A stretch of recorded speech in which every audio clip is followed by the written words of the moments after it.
Nicole are giving Stasha and I all the dirt about the rest of the honeymoons. Jasmine, you and Airris rated your marriage, but your numbers weren't quite adding up. Take a look at this clip.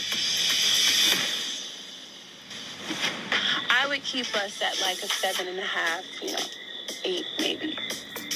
What do you think, husband? I would say a 7.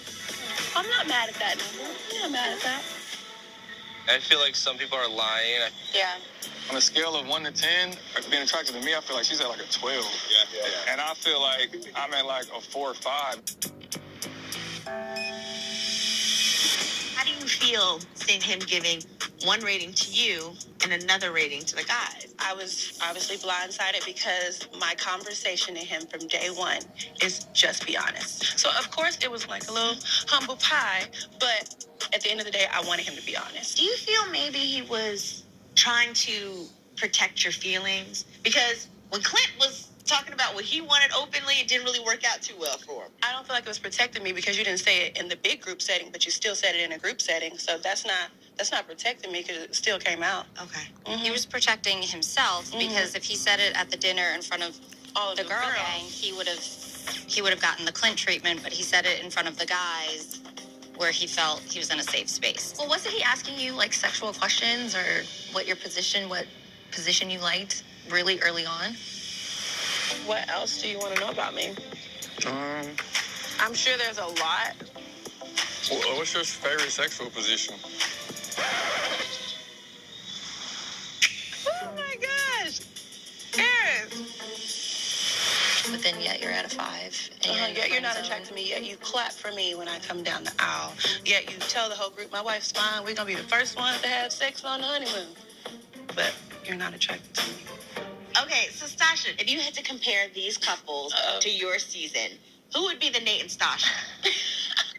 I feel like Jasmine and Airris is like me and Nate. Okay. A little bit. Only because I identified with her when he was like, oh, I've never been in love, and I'm 39 years old. And I was like, oh my God, is this Nate all over again? Right. Here we are. Because Nate was 35, never been in love. And I was saying the same thing you were. Like, are you ever going to be, in love with me? I honestly was like, oh, girl. So what advice do you have? What advice do you have? Actually, honestly, I wish I would have done and saw it the way that you did. Because I think that when you said, I'm not like those other women that you've been with, I was like, oh my God, I wish I would have told myself that. Because I'm not like his ex, Right. So he can fall in love with you. So what do you think about Chris? Because Chris kind of, held his ground a little bit in this conversation. Airris, like, not meaning to put a spot, but do you think you can fall in love with her? Ooh. I know you said you never loved anybody before. Okay, deep question. I'm very nosy, and I love that Chris is asking all of these deep questions because usually it's coming from me. So I love that he's trying to dig a little bit, and I do agree. It is very early on to ask that question, but at the same time, the answer should be yes for everyone. It's been a week. Unless something egregious has happened and you hate the person, like, why can't you see yourself falling in love with them? I should have known because Chris is not one to ask questions, so I should have known that there was something else to it when Chris turned and asked Airris that question. So